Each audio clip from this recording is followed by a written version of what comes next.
manchette aujourd'hui, visite d'architectes internationaux sur le territoire de la MRC de Dautré.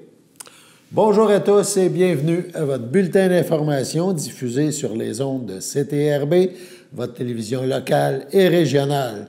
Aujourd'hui, le 13 novembre 2024, Alain Belle-Humeur au pupitre. On vous parle cependant en manchette de nouvelles concernant le projet de film sur Gilles Villeneuve. C'est sorti aujourd'hui dans le Journal de Montréal. Bon, évidemment, on n'en apprend pas beaucoup plus qu'on le savait. On sait que le film et le tournage du film est présentement interrompu là, depuis... il y a eu un hold, si on peut dire, excusez l'expression, en septembre dernier, en raison, a-t-on dit, de dépassement budgétaire. Donc, le film, selon le journal, le tournage pourrait reprendre cet hiver. C'est ce qu'a avancé le réalisateur du long-métrage, Yann Lanouette-Turgeon, lorsqu'il a rencontré le représentant du Journal de Montréal mardi. C'était à l'occasion de la sortie d'un autre film, Mademoiselle Bottine, son nouveau film. Selon le journal et le journaliste, le réalisateur du film en devenir sur Gilles Villeneuve a dit qu'on lui a demandé de rester disponible cet hiver. Alors, dit-il, le plan, c'est de repartir le tournage cet hiver.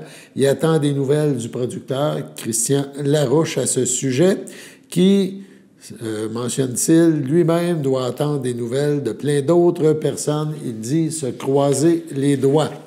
On rappelle que le tournage avait débuté le 4 septembre dernier. Le film, c'est Villeneuve, l'ascension d'un champion.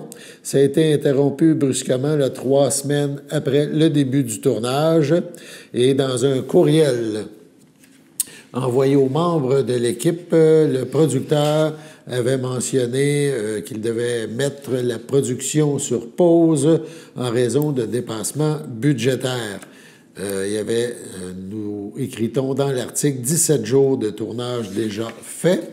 On rappelle que c'est un film dont le budget avoisinerait les 16 millions de dollars et que Rémi Goulet de Lavaltrie est l'acteur qui a été choisi pour incarner Gilles Villeneuve. Donc, un dossier à suivre. On en saura sûrement plus dans les prochaines semaines. Autre point fort important, c'est une belle nouvelle pour la MRC de Dautré.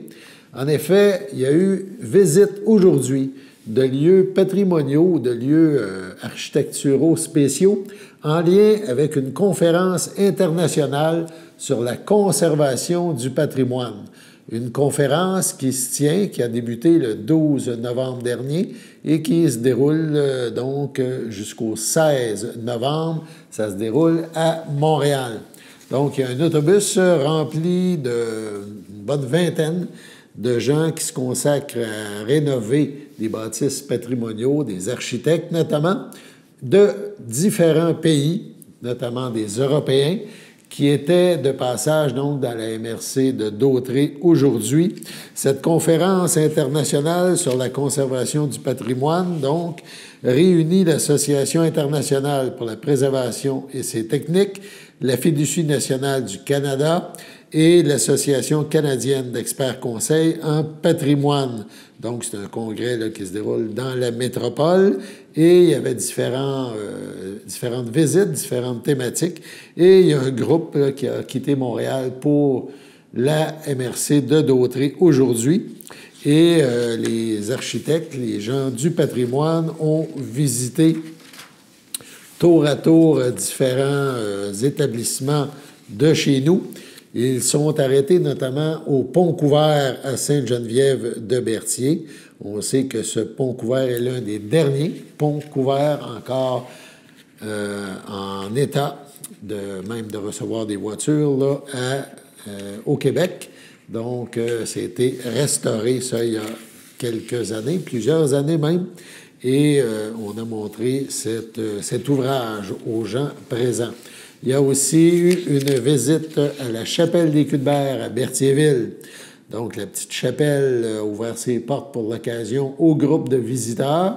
On sait que la chapelle qui appartient au gouvernement du Québec, donc, a été, il y a plusieurs années, là, restaurée complètement. Et encore récemment, on a fait des travaux là, au niveau de la chapelle. Il y en a d'autres à venir. On a aussi été visiter l'église de l'île du Pas, qui est devenue un lieu là, pour la communauté, une salle qui sert à différents événements à l'intérieur. Donc, encore là, des restaurations importantes ont eu lieu dans le passé, un passé récent. Le groupe s'est par la suite dirigé à Lavaltrie, où 2 arrêts étaient prévus.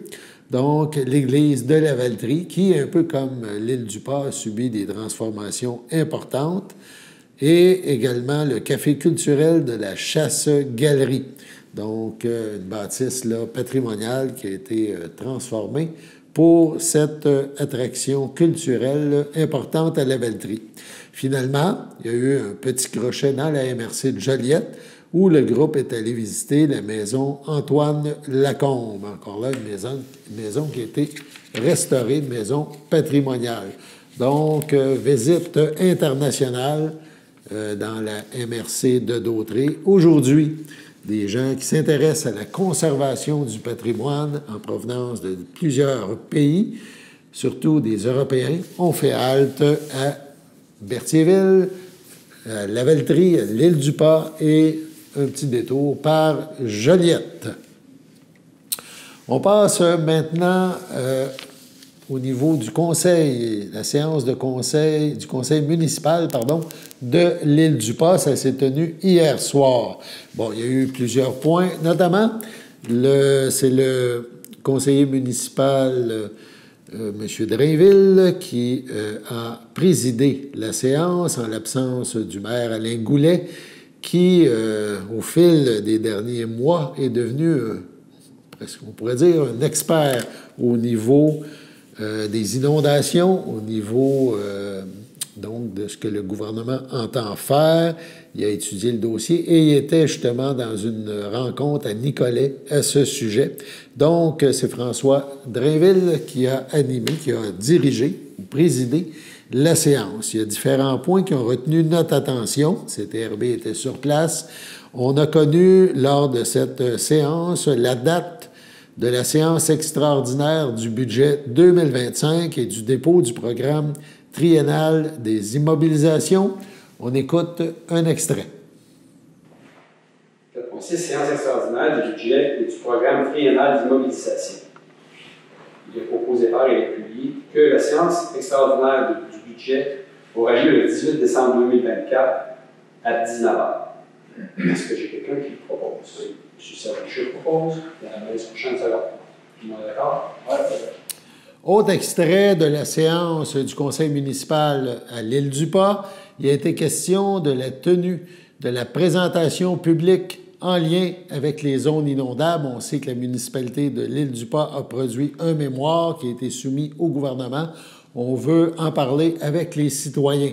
Donc, le pro-maire, M. Drainville, en a fait l'annonce et on rappelle que le maire Alain Goyette, lui, évidemment, a travaillé très fort sur ce dossier et travaille avec plusieurs autres municipalités là, qui bordent le Saint-Laurent, entre autres, pour emmener le gouvernement là, à un peu comprendre la particularité au niveau de chacune des municipalités, donc pour pas que ça soit du mur à mur. Donc, on écoute l'extrait de la séance qui nous donne la date de cette présentation publique. Chaîne du milieu environnement 8.1, tenue de la présentation publique sur les zones inondables aux citoyens. Considérant que le mémoire de la municipalité de l'hésitation de l'île du Pas relative au projet de modernisation du cadre réglementaire en milieu hydrique dans les zones inondables et de l'encadrement des ouvrages de protection contre les inondations a été déposé dans le cadre de la consultation publique sur la modernisation des règles pour les zones inondables et en milieu hydrique tenue par le ministère de l'Environnement, de la lutte contre les changements climatiques, de la faune et des terres.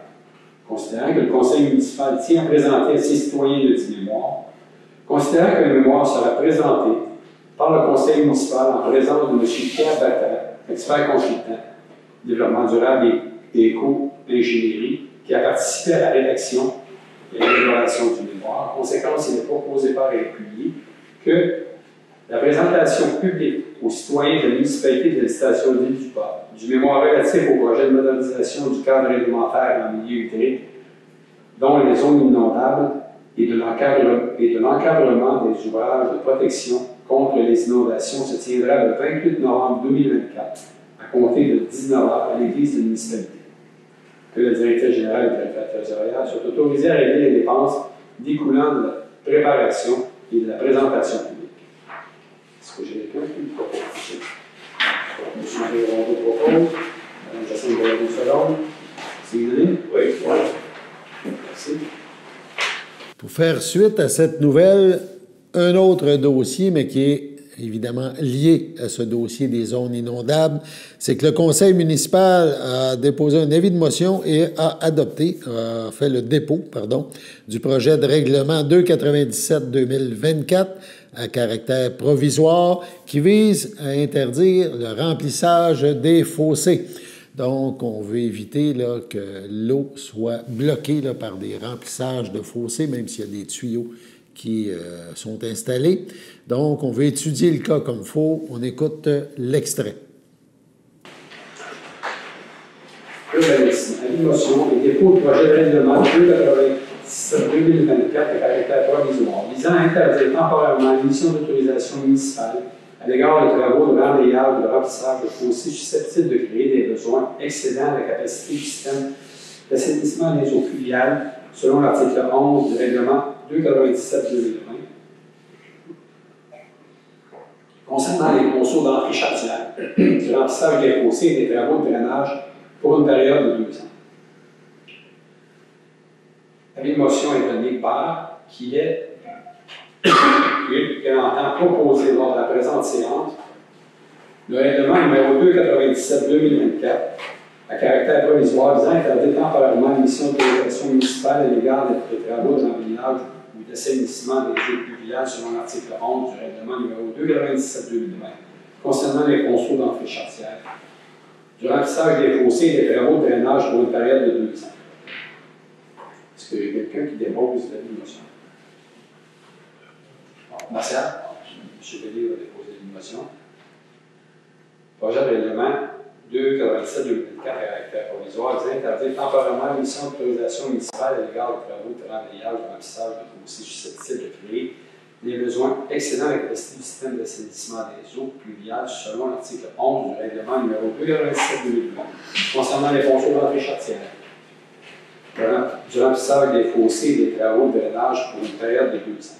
Attendu qu'en vertu des articles 20 et suivants de la loi sur les compétences municipales, la municipalité peut adopter un règlement à caractère provisoire afin d'interdire pour une période n'excédant pas 2 ans toute intervention considérant exécuter des travaux à utiliser un immeuble lorsque celle-ci serait susceptible de créer des besoins excédant la capacité du système d'alimentation en eau, d'éboulis ou d'assainissement du eau. Attendu qu'il est dans l'intérêt de la municipalité de maintenir une gestion optimale des eaux pluviales sur son territoire, incluant les terrains lui appartenant, dont sur les emprises de rue, en réglementant adéquatement tous travaux qui peuvent être réalisés et qui sont susceptibles d'affecter la gestion municipale des eaux pluviales.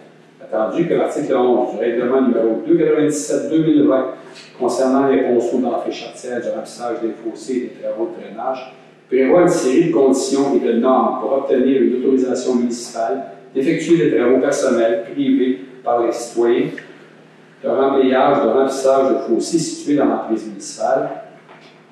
Attendu qu'il est nécessaire d'interdire, tout le moins temporairement, l'émission d'une autorisation municipale à l'égard de tels travaux, puisqu'ils sont susceptibles de créer des besoins excédant la capacité du système d'assainissement des eaux pluviales. Attendu qu'il est nécessaire de permettre à la municipalité d'avoir le temps de planifier et de réaliser ses normes et conditions pour ces travaux, afin que le Conseil puisse les réévaluer adéquatement, effectuer une consultation publique et requérir des conseils de professionnels ici requis. attendu que la municipalité est proactive en matière de gestion des eaux pluviales et que plusieurs mandats ont été donnés en ce sens, dont la résolution 151-09-2024 relative à la problématique de drainage pluvial sur l'île Saint-Thomas, la résolution 103-05-2023 pour les travaux de réflexion de la voirie et du drainage durant l'île du Port côté est, ainsi que la résolution 12-01-2024 poursuivant ces travaux en 2024.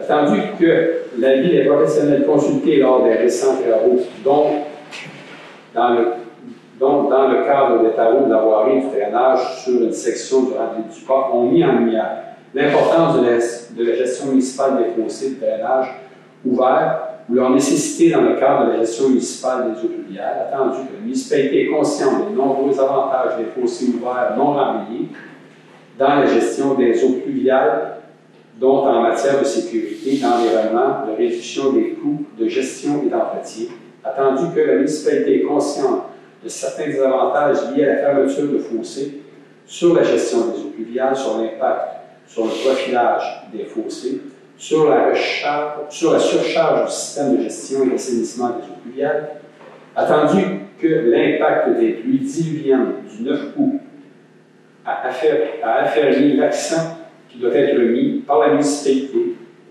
pour la gestion de telles précipitations qui est facilitée par des fossés ouverts, dégagés, libres de sédiments et dont le profilage est conforme à une planification d'ensemble, attendu que tous travaux aux fossés de drainage des eaux pluviales sont susceptibles de créer des besoins excédant la capacité d'un système d'assainissement des eaux pluviales, attendu que conformément aux articles 21 et suivants, et aux articles 66 et suivants de la loi sur les compétences municipales, la municipalité a compétence en matière d'environnement, d'alimentation en eau, égout et assainissement des eaux et en matière de voirie sur les voies publiques, attendu que les interdictions visées au présent règlement peuvent être reconduites au moyen d'un nouveau règlement à caractère provisoire tel que le prévoit l'article 29 de la loi sur les compétences municipales.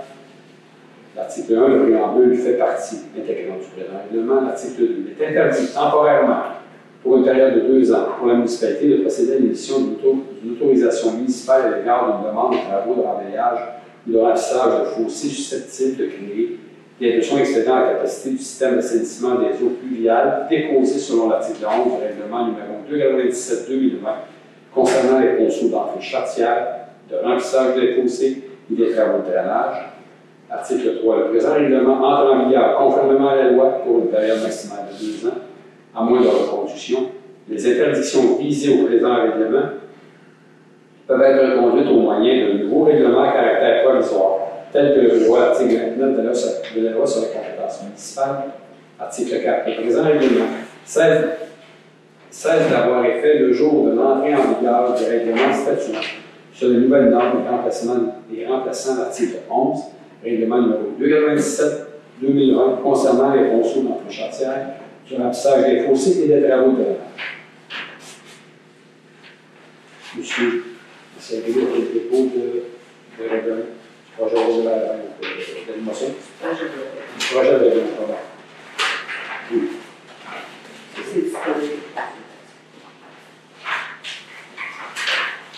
Voilà, ce règlement est disponible pour les consultations. Si jamais. Votre station de télévision de Berthierville vous invite cordialement à son bingo hebdomadaire télédiffusé tous les samedis matins dès 9h30. Depuis longtemps, les fans de CTRB se divisent le joyeux montant de 600 $ chaque semaine à cette joute de bingo. N'oublions pas non plus le super bingo mensuel d'une cagnotte de 2000 $ que vous pourriez vous partager chaque premier samedi du mois. Un moment de fébrilité qui pourrait devenir payant pour plusieurs d'entre vous. Pour vous procurer ces fameuses cartes de jeu, les dépositaires participants sont à Berthierville, le dépanneur Formule 1, la station-service Armois sur le boulevard Gilles-Villeneuve, le marché IGA Extra Famille Mont-d'Or sur la rue Gabrielle-Brissette, le marché Métro Boucher sur la rue Notre-Dame et la pharmacie Proxime sur la rue Frontenac. À Saint-Ignace de Loyola, le dépanneur Proxy sur la rue de la Traverse, la boucherie Aldo sur Laurent Saint-Michel. C'est donc un rendez-vous hebdomadaire chaque samedi matin à 9h30 sur les ondes de CTRV, votre télévision locale et régionale, celle-ci toujours en haute définition. Toute l'équipe de CTRV vous remercie de votre fidélité et vous souhaite bonne chance.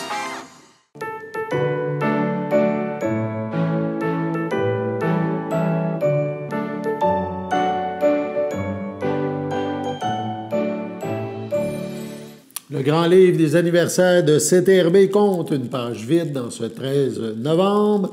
Si c'est votre anniversaire, chers téléspectatrices, téléspectateurs, eh bien, CTRB, toute l'équipe vous souhaite bonne fête. Un rappel, avant de poursuivre plus loin, un rappel du spectacle de Marie-Denise Pelletier qui sera présenté à l'église de Berthierville le 13 décembre prochain, l'église Sainte-Geneviève. Donc, le 13 décembre, une initiative de la ville de Berthierville. On rappelle qu'en 2005, Marie-Denise Pelletier offrait Noël, Parle-moi, un album qui nous plonge dans la magie des fêtes année après année. Depuis, la tradition veut qu'au premier flocon, elle sillonne le Québec pour y chanter Noël. Avec sa voix exceptionnelle, qu'elle fait douce et enveloppante pour l'occasion, Marie-Denise Pelletier donne au classique du temps des fêtes un souffle chaud au beau milieu de l'hiver. Billetterie. Les billets sont en vente c'est en vente depuis le 12 novembre, 9h du matin, pour les résidents de Berthierville. Prenez note qu'un maximum de 2 billets par personne de 16 ans et plus pourront être achetés au prix résident de 20 $. Le troisième billet au-delà seront au prix de 30 $. Les non-résidents pourront se procurer des billets au coût unitaire de 30 $ à compter du 18 novembre. Les billets seront seulement disponibles à l'Hôtel de Ville de Berthierville, rue Montcalm, aux heures d'ouverture habituelles. Donc, le soir du spectacle, les portes s'ouvriront à partir de 19 h. Il n'y a pas de place assignée. Donc, la salle sera remplie sur une base du premier arrivé, premier assis. Voilà donc. Sur ce, on passe à la pause.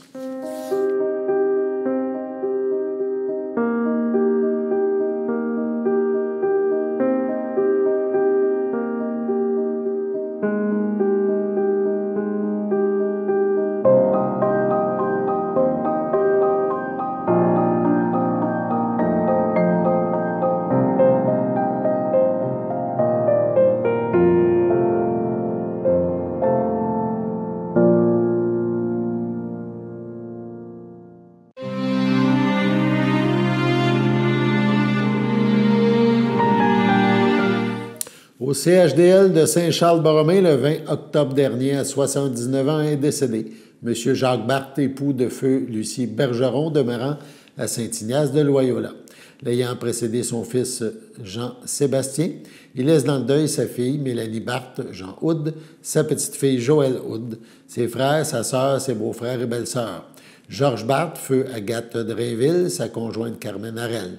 Gilles Barthe, Manon Guertin, Jean-Luc Barthe, Diane Courchaine, Sylvie Barthe, Guy Lassalle, Alain Barthe, Francine Latour, Lise Fafard, feu Martial Bergeron, Jacques Bergeron, feu Solange Champagne, Jules Bergeron, Claudette Rousseau, Suzette Bergeron, Yves Bacon, Vital Bergeron, Louise Paquin, Irène Bergeron, André Bellumeur, Jacinthe Bergeron, feu Florian Dénommé, ainsi que plusieurs neveux, nièces, autres parents et amis. La famille vous accueillera samedi 16 novembre dès 10 h au complexe funéraire Thériault, 741 Notre-Dame à Berthierville. Suivra une liturgie à la chapelle du complexe à 14 h. M. Barthe sera inhumé au cimetière de Saint-Ignace de Loyola le même jour. Au CHDL de Saint-Charles-Borromée, le 25 octobre, à l'aube de ses 99 ans, est décédée Mme Jacqueline Latour-Boucher, épouse de feu Paul-Émile Boucher, demeurant à Saint-Ignace de Loyola. Elle laisse dans le deuil ses enfants, France Boucher, Jean-Philippe Latour, Jean-Marc Boucher, feu Louise Boisvert, Luce Boucher, Raymond Plante, Jacques Boucher, Réjeanne Plante, Colombe Boucher, Jean-Marie Damour, Claude Boucher, Marie-Claude Guévremont, Céline Boucher, Richard Dubé, Michel Boucher, Chantal Desrochers. Ses petits-enfants, feu Hugo Latour, Marc-André, Marilène, Myriam, Sébastien, Véronique, Julie, Louis-François, Guillaume, Karine, Joanie, Catherine, Mathieu et Evelyne. Ses 18 arrière-petits-enfants, son beau-frère et sa belle-sœur, ainsi que plusieurs neveux, nièces, autres parents et amis. La famille vous accueillera dimanche, 17 novembre, 11h, au complexe funéraire Thériault, 741 Notre-Dame à Berthierville. Suivra un hommage à la chapelle du complexe à 14h. Madame Jacqueline Latour sera inhumée au cimetière de Saint-Ignace le même jour. Au CHDL de Saint-Charles-Borromée, le 10 novembre, à l'âge de 92 ans, est décédée Mme Fernande Moreau, épouse de feu Rosaire Lambert, demeurant à Sainte-Geneviève de Berthier. Elle laisse dans le deuil ses enfants, Pierrette Lambert, Manon Lambert, Serge Latour, Roch Lambert, Sylvie Allard, Odette Lambert, Ginette Arnois, feu Stéphane Lambert, Dominique Lambert, Louise Chrétien, Martin Lambert, Myriam Dubé, ses petits-enfants, José, Sébastien, David, Vanessa, Coralie, Steve, Éric, Raphaël, Roxane et Kéliane. Ses 3 arrière-petits-enfants, Alexis, Ryan et Alice. Ses sœurs, ses beaux-frères et belles-sœurs, Georgette Moreau, Hélène Moreau, René Plante, Gisèle Rondeau, feu Ferdinand Moreau, Benoît Lambert, Jacqueline Destrempes, ainsi que plusieurs neveux, nièces, autres parents et amis. La famille vous accueillera mercredi 20 novembre, 9h30, au complexe funéraire Thériault, à Berthierville. Suivra une liturgie à la chapelle du complexe à 11h. Mme Fernande Moreau-Lambert sera inhumée au cimetière de Berthier le même jour. Au pavillon Sainte-Marie de Trois-Rivières, le 1er novembre, à 72 ans, est décédé M. Richard Arcan, fils de feu Paul-Émile Arcan et de feu Flore Arnois, demeurant Trois-Rivières, autrefois de Berthierville et de l'Île-du-Pas. Il laisse dans le deuil sa sœur Lise Arcan, feu Otto Muller, son neveu Tristan Muller, Christiane Yapi, sa nièce Annie Muller, Alexandre Laverdière, ainsi que ses cousins-cousines, autres parents et amis.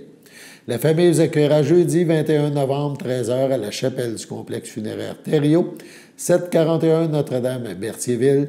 Suivra une liturgie à 14h30.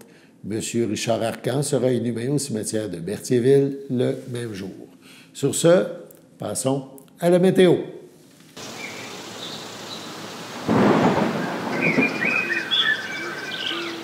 Bienvenue à votre météo de cette semaine. Aujourd'hui, mercredi soir, ce sera dégagé. Une température de -2, un temps ressenti de -6. Mercredi nuit, ce sera dégagé. Une température de -4, un temps ressenti de -10. Jeudi matin, ce sera ensoleillé avec passage nuageux. Une température de -3, un temps ressenti de -8. Jeudi après-midi, ce sera ensoleillé avec passage nuageux. Une température de 4, un temps ressenti de 0. Jeudi soir, ce sera des passages nuageux. Une température de -1, un temps ressenti de -6. Jeudi nuit, ce sera des passages nuageux. Une température de -4, un temps ressenti de -9. Et voilà, c'était tout pour votre météo.